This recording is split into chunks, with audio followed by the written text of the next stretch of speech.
N75 Sialkot में ज़िमनी इंतखाब का लदम करार। इलेक्शन कमीशन का पूरे हलके में 18 मार्च को दोबारा पोलिंग का हुक्म। 10 का ज़िमनी इंतखाब में मुबैना धांधली से मुतालिक फैसला सुना दिया। मुस्लिम लीग नून ने इलेक्शन कमीशन में पूरे हलके में दोबारा इंतखाब कराने का मुतालबा किया था। तहरीक इंसाफ का कहना था कि RO की रिपोर्ट के मुताबिक सिर्फ 20 मुतल्लिका पोलिंग स्टेशन पर दोबारा इंतखाब कराया जाए।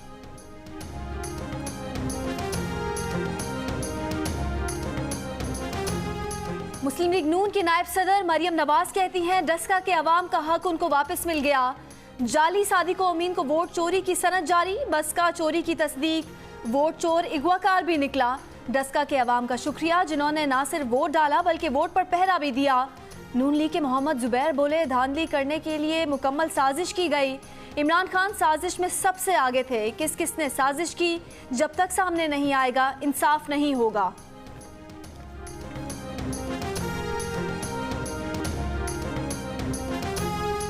वज़ीर इत्तलात शिबली फराज कहते हैं फ़ख्र है इदारों की आज़ादी से मुतालिक जो दावा किया था वो पूरा किया। नून लीग का माइंड सेट बादशाहत का है जिसे हमने शिकस्त दी है। तहरीक इंसाफ पसंद के बंदे बिठाकर इदारों को तबाह नहीं करती। हमें पता है राना सनाउल्लाह और जावेद लतीफ़ क्या कर रहे थे। धांधली करनी होती तो वज़ीराबाद में भी कर सकते थे। वज़ीर आज़म की ज़ेर सदारत वफाकी काबीना का हंगामी इजलास। 10 का इलेक्शन से मुतालिक इलेक्शन कमीशन के फैसले और सुप्रीम कोर्ट में सदारती रेफरेंस से मुतालिक मुशावरत।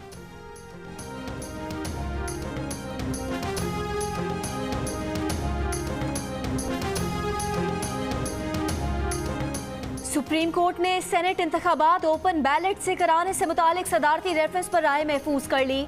अटॉर्नी जनरल और दीगर फरीकैन के दलाइल मुकम्मल। चीफ जस्टिस पाकिस्तान ने रिमार्क्स दिए, क्या वजह है इंतखाबी अमल से करप्शन के खात्मे के लिए तरमीम नहीं की जा रही। ओपन बैलेट से मुतालिक तरमीमी बिल पार्लियामेंट में मौजूद है। तरमीम में क्या मसला था। पीपल्स पार्टी और मुस्लिम लीग नून का दौर गुजरा, तरमीम क्यों नहीं की। पीपल्स पार्टी दौर में भी सेनेट इलेक्शन से मुतालिक मौका था, आपने वीडियो भी देखी है। क्या आप दोबारा वही करना चाहते हैं। हर जमात शफाफ इलेक्शन चाहती है लेकिन बिस्मिल्लाह कोई नहीं करता। सब करप्ट प्रैक्टिसेस को तस्लीम भी कर रहे हैं, खात्मे के इकदामात कोई नहीं कर रहा। इंतखाबी अमल शफाफ बनाने के लिए पार्लियामेंट में करारदादें मंजूर होती हैं।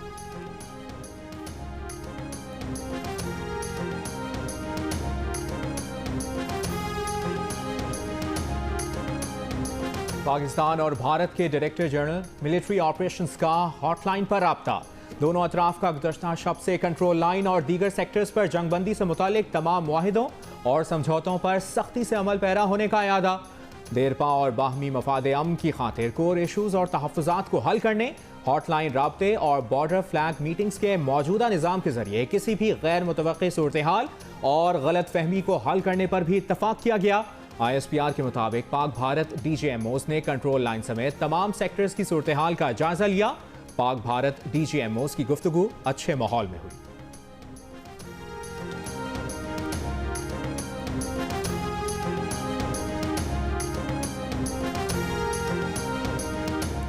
DG ISPR major general Babar Iftikhar कहते हैं हॉटलाइन के मौजूदा मैकेनिज्म को मौसर बनाने के लिए पाकिस्तान और भारत मुत्तफिक है। दोनों ममालिक के दरमियान राब्ता 1987 से जारी है। LOC पर जंगबंदी के लिए 2003 में एक और अंडरस्टैंडिंग हुई। 2014 से LOC पर जंगबंदी की खिलाफ वर्जियों में तेजी आ गई थी। 2003 के बाद से अब तक 13,500 से जायद सीज फायर खिलाफ वर्जियाँ हुई, जिसमें 310 शहरी जाँ बहक और 1,600 के करीब जख्मी हुए।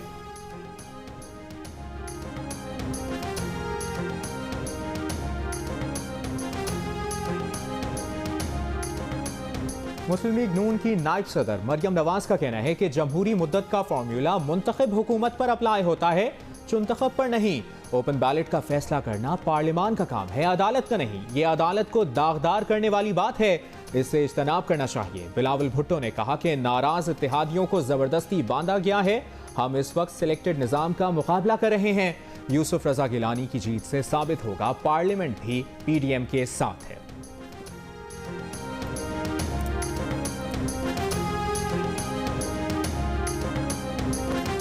मुआविन खुसूसी बराए सियासी अबलाग शहबाज गिल का कहना है कि नया पाकिस्तान हाउसिंग स्कीम के तहत प्राइवेट बिल्डर्स 25 लाख में छोटे घर बनाकर देंगे।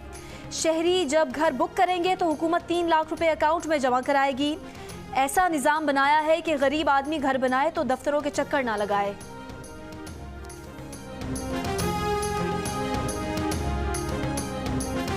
JUIFA के सरबराह मौलाना फजलुर रहमान का कुर्रम और डस्का के ज़िमनी इंतखाब के नताइज मुस्तरद करने का ऐलान। कहा, कुर्रम और डस्का के ज़िमनी इलेक्शन में धांधली से नताइज बनाए गए। कुर्रम में जाली वोट पकड़े गए। फाटा इंजमाम के बाद वहाँ ना तो कोई नया कानून है ना पुराना कानून है। जनूबी वज़ीरिस्तान में कबायली तसादुम में 5 अमवात हो चुकी हैं।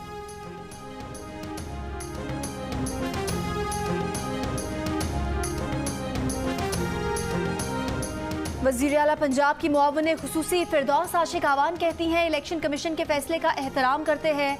कानूनी चाराजोई PTI का हक है। अपील का फैसला पार्टी मुशावरत से किया जाएगा। ऑपोजिशन का मौक़िफ़ है, इतना झूठ बोलो कि सच दब जाए।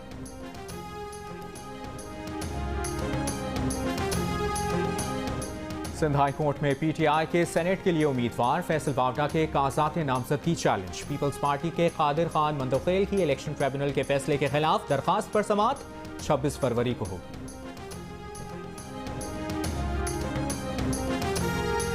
सिंध हाई कोर्ट ने PTI के सैफुल्लाह अब्रो को सेनेट इलेक्शन लड़ने की इजाज़त दे दी।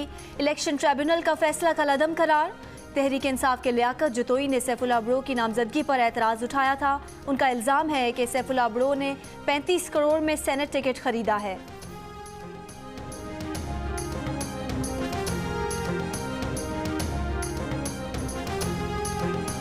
यकम मार्च से मुल्क में तालीमी इदारे हफ्ते में 5 दिन खोलेंगे। वफाकी वजारत तालीम का ऐलान। वफाकी वज़ीर तालीम शफकत महमूद कहते हैं, फैसले का इतलाक तमाम तालीमी इदारों पर होगा। अल्लाह की रहमत है कि हम मामूल पर आ रहे हैं। इससे कबल तालीमी इदारे 50% हाजिरी के शेड्यूल पर अमल कर रहे थे।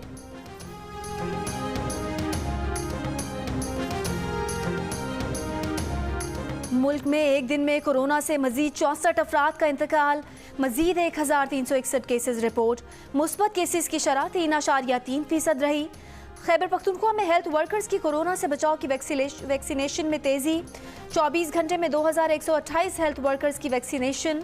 सूबे में कोरोना वैक्सीन लगवाने वाले हेल्थ वर्कर्स की तादाद 8220 हो गई। और कराची में मोहम्मद हफीज, बैंटंग, डैन क्रिस्टन और वसीम अकरम ने मकामी क्लब में गोल्फ खेली। PCB ने खिलाड़ियों की तफरीह के लिए बायो सिक्योर इंतजाम किए थे।